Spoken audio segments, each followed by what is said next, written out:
સવારના 11 વાગ્યા હતા. શહેરની સૌથી મોટી બેંકમાં સાધારણ કપડાં પહેરેલા એક વૃદ્ધ વ્યક્તિ, જેના હાથમાં એક જૂનું લિફાફા હતું, અંદર દાખલ થાય છે. જેવું તેઓ બેંકમાં પ્રવેશ કરે છે, અંદર હાજર તમામ ગ્રાહકો અને બેંક કર્મચારીઓ તેમને અજીબ નજરે જોવા લાગે છે.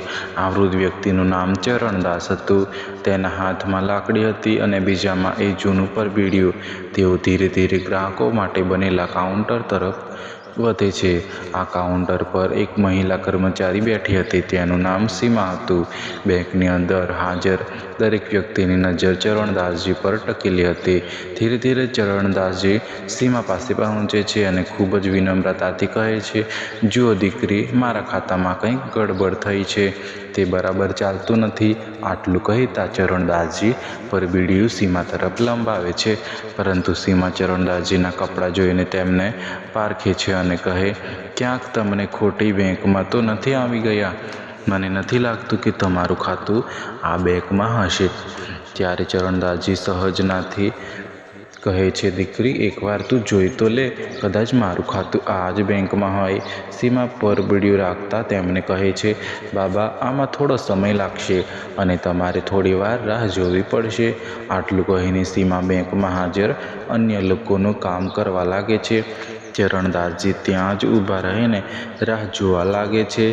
થોડી વાર રાહ જોયા પછી તેઓ ફરી કહે છે, "દીકરી, જો તું થોડી વ્યસ્ત હોય તો તું મેનેજરને ફોન કરી દે. ખરેખર મારે તેમને પણ કંઈક કામ છે, તો હું તેમની સાથે કંઈક વાત કરી લઉં." ત્યારબાદ સીમા ન ઈચ્છવા છતાં પણ પોતાનો ફોન ઉઠાવે છે અને મેનેજર સુનિલની કેબિનનો નંબર ડાયલ કરે છે. તેણે ફોન કરીને મેનેજરને જણાવ્યું કે એક વૃદ્ધ વ્યક્તિ તેમને મળવા માંગે છે. મેનેજર સુનિલ ચરણદાસજીને દૂરથી જ જુએ છે. ચરણદાસજી ખૂબ જ સાધારણ દેખાઈ રહ્યા હતા. મેનેજર સુનિલ ફોન પર સીમાને પૂછે છે, "શું આ આપણી બેંકનો ગ્રાહક છે કે પછી એમ જ કોઈ મોઢું ઉઠાવીને ચાલ્યો આવ્યો છે?" સીમા કહે છે, "સર, એ વાત તો મને નથી ખબર, પણ આ તમારી સાથે મળવાની વાત કરી રહ્યા છે." ત્યારે મેનેજર સુનિલ કહે છે, "આવા લોકો માટે મારી પાસે સમય નથી. તું એવું કર, તેમને બેસાડી દે. થોડી વાર બેસીને અહીંથી ચાલ્યા જશે." મેનેજર સુનિલના આદેશ મુજબ સીમા ચરણદાસજીને વેઇટિંગ એરિયામાં બેસાડી દે છે. તે કહે છે, "બાબા, તમે ક્યાં બેસી જાઓ ત્યાં. થોડી વાર મેનેજર સાહેબ ફ્રી થઈ જશે અને ત્યારબાદ તમને મળી લેશે." ચરણદાસજી ત્યાંથી ટહેલતા વેઇટિંગ એરિયા તરફ જાય છે અને ખૂણામાં રાખેલી ખુરશી પર જઈને બેસી જાય છે.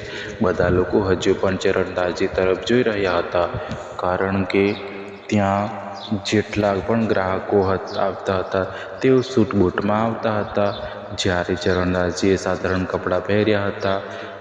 જોવાથી પણ એવું નહોતું લાગતું કે તેમનું ખાતું આ બેંકમાં હશે, કારણ કે આ બેંકમાં અમીર લોકોના ખાતા હતા.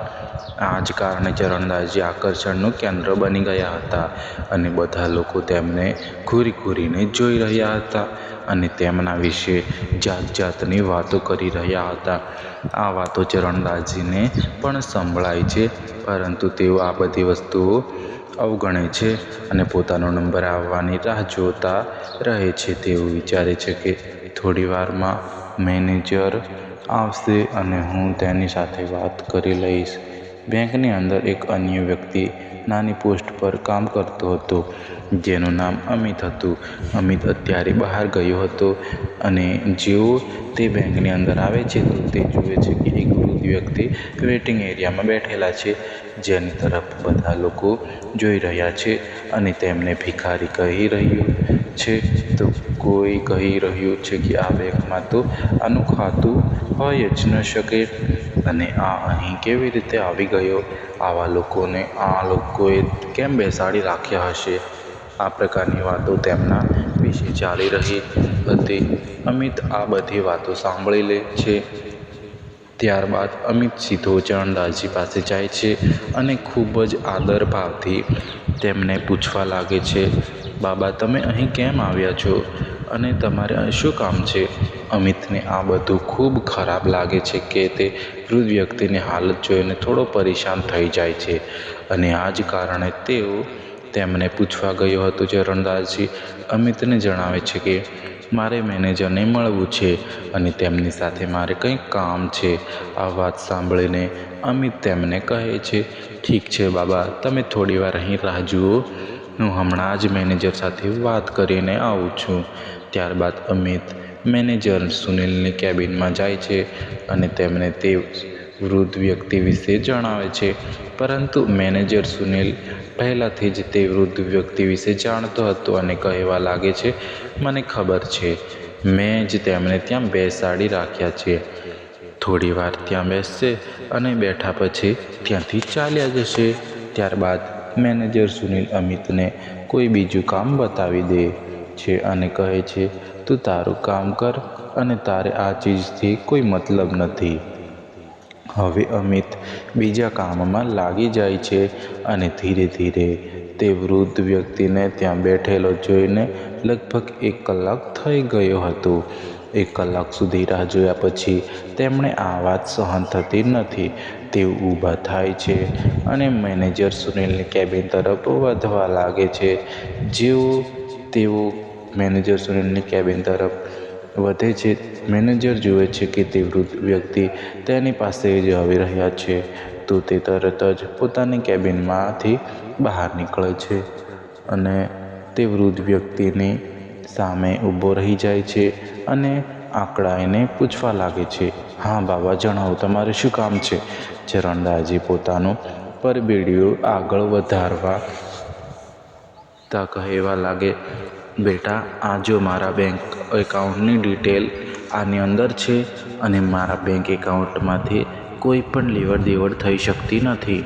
તમે જોઈને જણાવો આમાં શું તકલીફ છે. હવે આ વાત સાંભળીને મેનેજર સુનિલ થોડો સમય વિચાર કરે છે અને કહે છે, બાબા, જ્યારે કોઈ બેંક એકાઉન્ટમાં પૈસા નથી હોતા ત્યારે એવું જ થઈ જાય. મારા ખ્યાલથી તમે પણ તમારા એકાઉન્ટમાં પૈસા જમા નહીં કરાવ્યા અને આ જ કારણે તમારા એકાઉન્ટની લેવડ દેવડ રોકી દેવામાં આવી છે. ત્યારબાદ વૃદ્ધ વ્યક્તિ ખૂબ જ વિનમ્ર ભાવથી કહેવા લાગે છે, બેટા, પહેલાં તું એકવાર એકાઉન્ટ ચેક તો કરી લે, ત્યારબાદ જ મને કંઈક કહે તો સારું રહેશે. આ રીતે તું કેવી રીતે કહી શકે? તો સુનિલ મેનેજર હસવા લાગે છે અને હસતા હસતા કહે છે, બાબા, આ વર્ષોનો અનુભવ છે અને વર્ષોથી મેં આ જ કામ કર્યું. તમારા જેવા લોકોના ચહેરા જોઈને હું કહી દઉં છું એક વ્યક્તિ કેવી છે, કોણ પોતાના એકાઉન્ટમાં કેટલા પૈસા જમા કર્યા હશે. તો તમારા એકાઉન્ટમાં તો મને કંઈ દેખાઈ રહ્યું નથી અને હું ઈચ્છું છું કે હવે તમે અહીંથી ચાલ્યા જાઓ. બધા ગ્રાહકો તમારી તરફ જોઈ રહ્યા છે અને બેંકની અંદર એક અલગ પ્રકારનો માહોલ બની રહ્યો છે.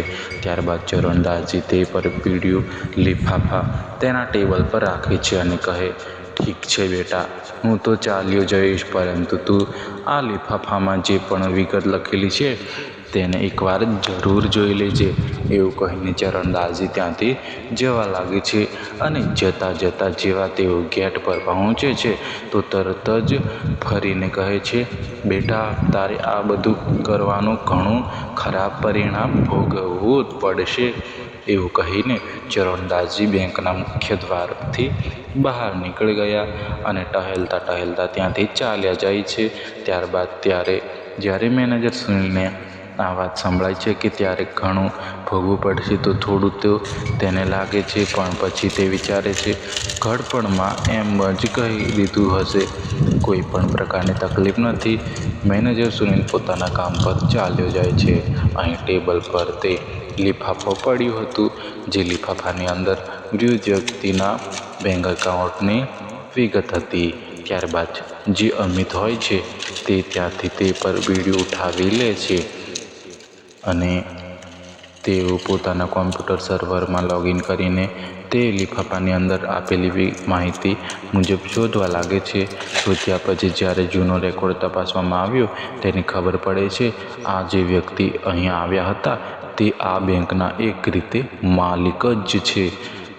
કારણ કે આ બેંક બેંકના 60% શેર તેમની પાસે જ છે.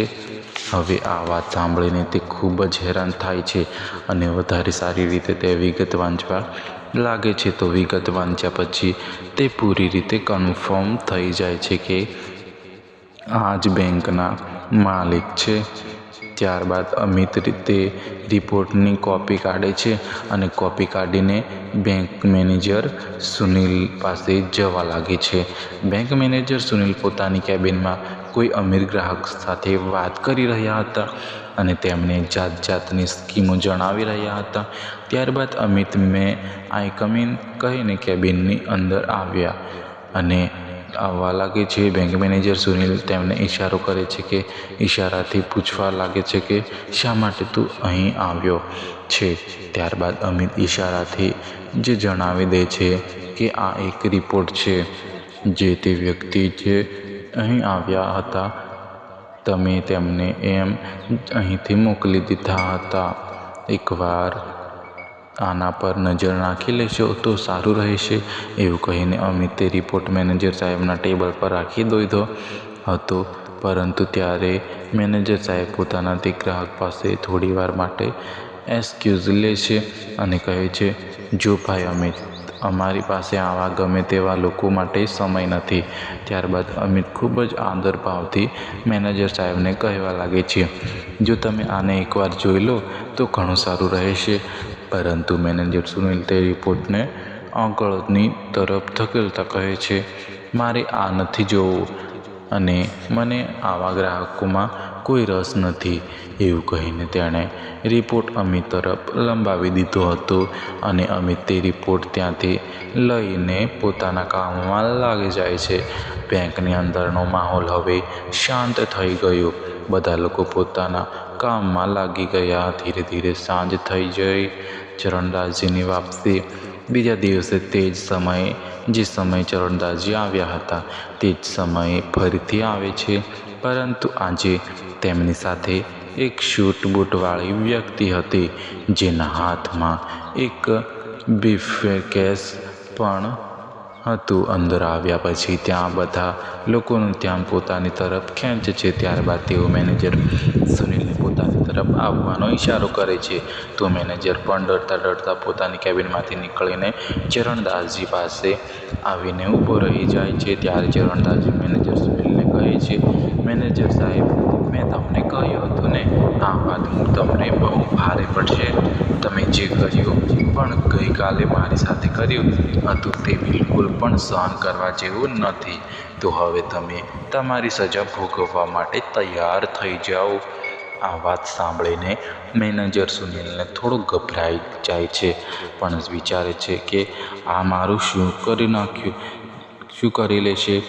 ત્યારબાદ ચરણદાસજી કહે, મેનેજરના પદ પરથી હટાવવામાં આવે છે અને તમારી જગ્યાએ આ બેંકના કામ કરનાર અમિતને મેનેજર બનાવવામાં આવે છે અને તમારે ફિલ્ડનું કામ જોવાનું રહેશે.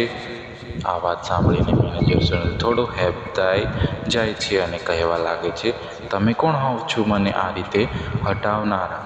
તો ચરણદાસજી કહી દે, હું આ બેંકનો એક રીતે માલિક જ સમજી લો, કારણ કે 60% શેર વેલ્યુ મારી પાસે છે અને હું ઈચ્છું તો તમને હટાવી પણ શકું અને કોઈ બીજાને તમારી જગ્યાએ લગાવી પણ શકું છું.